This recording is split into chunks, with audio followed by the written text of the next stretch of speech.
আসসালামু আলাইকুম। অ্যাডভোকেটশিপ লিখিত পরীক্ষার্থীদের জন্য একটি সুখবর দিতে চাই। এই ভিডিওটি মেক করার আগেই আমি বার কাউন্সিলের ওয়েবসাইটে চেক করলাম, এখনো পর্যন্ত লিখিত পরীক্ষার কোনো নোটিশ দেওয়া হয়নি। আমি পার্সোনালি লিখিত পরীক্ষা নিয়ে 2 বা 3টি ভিডিও মেক করেছিলাম, যেগুলো আমার ফেসবুকে দেওয়া আছে। অনেকের দৃষ্টিগোচর হয়েছে, আবার অনেকের হয়নি। এই অল্প সময়ের মধ্যে হয়তো পুরো বাংলাদেশের সকল লিখিত পরীক্ষার্থী পর্যন্ত এই ভিডিওটি পৌঁছায় নাই। তাই আমি আপনাদেরকে অনুরোধ করব যাতে সকলেই এই ভিডিওগুলো দেখতে পারে, আপনারা সেজন্য লাইক, কমেন্ট এবং শেয়ার করে দিবেন। পাশাপাশি আপনাদেরকে যেই সুখবরটা দেওয়ার জন্য আজকে ভিডিওটা করছি সেটি হলো, প্রথমত আপনারা আমাকে খুব পজিটিভলি গ্রহণ করেছেন। আপনাদের যে অ্যাপ্রিসিয়েশন এবং সাপোর্ট, সেটার জন্য আমি অনেক বেশি অনুপ্রাণিত হয়েছি। আপনাদের লিখিত পরীক্ষায় আপনাদেরকে সহযোগিতা করার জন্য বা আপনাদের পথটাকে একটু সহজ করে দেওয়ার জন্য যে পরামর্শগুলো আমি দিয়ে আসছি, সেগুলো আরও বেশি করে দেওয়ার জন্য আমার স্পৃহাটা অনেক বেড়ে গিয়েছে। তাই আমি চিন্তা করলাম আমার মেসেজগুলো যেন আরও দ্রুত এবং আরও গভীরে পৌঁছায়, সেজন্য আমার কিছু একটা করা উচিত,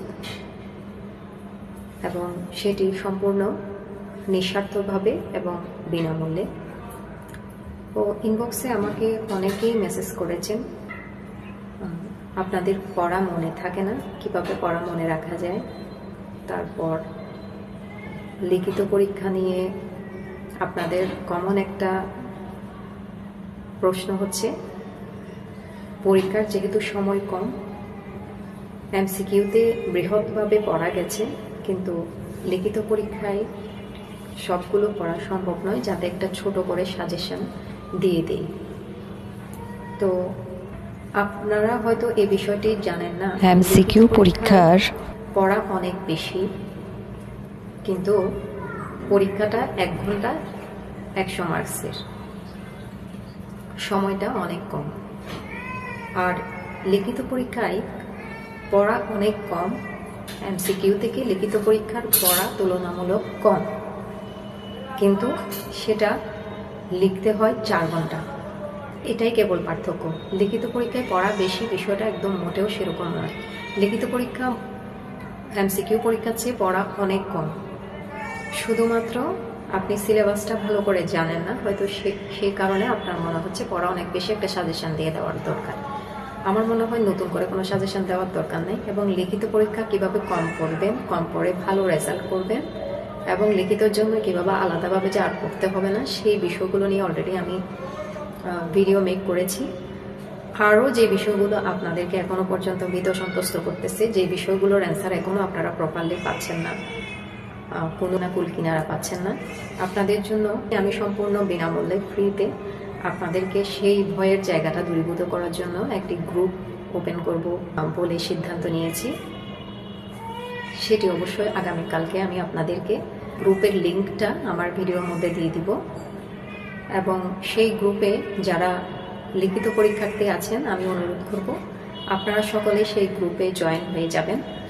কারণ ফেসবুকে আমি চাইলে সরাসরি অনেক কিছুই বলতে পারি, এখানে আমার ফ্রেন্ড লিস্টে বা ফলোয়ারের মধ্যে আইনের ছাত্র ছাড়াও আরও অনেক ধরনের মানুষ আছে যাদের কোনো কাজেই আমার এই ভিডিওগুলো আসবে না।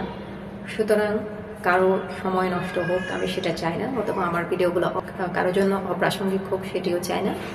আমি চাই আপনারা যারা লিখিত পরীক্ষার্থী আছেন তারা একটা নির্দিষ্ট গ্রুপের মধ্যে আপনাদের যে কোয়েশ্চেনগুলো আছে, যে ভয়ের জায়গাগুলো আছে, সেগুলো আমাকে শেয়ার করবেন, এবং আমি সেগুলো দূরীভূত করার জন্য আমার সাধ্যমতো চেষ্টা করব। আপনাদেরকে ফ্রিতে রিটার্নের জন্য প্রস্তুত করে দিব। ঠিক যেই কণ্ঠকাঠিন্য পথটি আমি অতিক্রম করে আসছি, আমার যে অভিজ্ঞতা সেগুলোকে আপনাদের সাথে শেয়ার করব। ইনশাল্লাহ আপনারা কামিয়াব হবেন, আমি এটি আশা রাখি। তো আমার ভিডিওটি আপনারা লাইক, কমেন্ট এবং শেয়ার করে রাখেন, আপনার বন্ধুদের মধ্যেও ছড়িয়ে দেওয়ার চেষ্টা করেন। সবাইকে আমার সেই গ্রুপে যুক্ত হওয়ার জন্য আহ্বান রইল। আর যারা এমসিকিউ পরীক্ষা দিবে তারাও গ্রুপে অ্যাড হতে পারবে ভবিষ্যতে যারা এমসিকিউ দিবে, কারণ রিটেনের জন্য আমি যে বিষয়গুলো নিয়ে কথা বলবো সেগুলো যারা এমসিকিউর জন্য প্রস্তুতি নিচ্ছে তাদেরও কাজে আসবে। সুতরাং তারাও চাইলে এই গ্রুপে যুক্ত হতে পারবে। সকলের জন্য অনেক অনেক দোয়া ও শুভকামনা। আল্লাহ হাফেজ।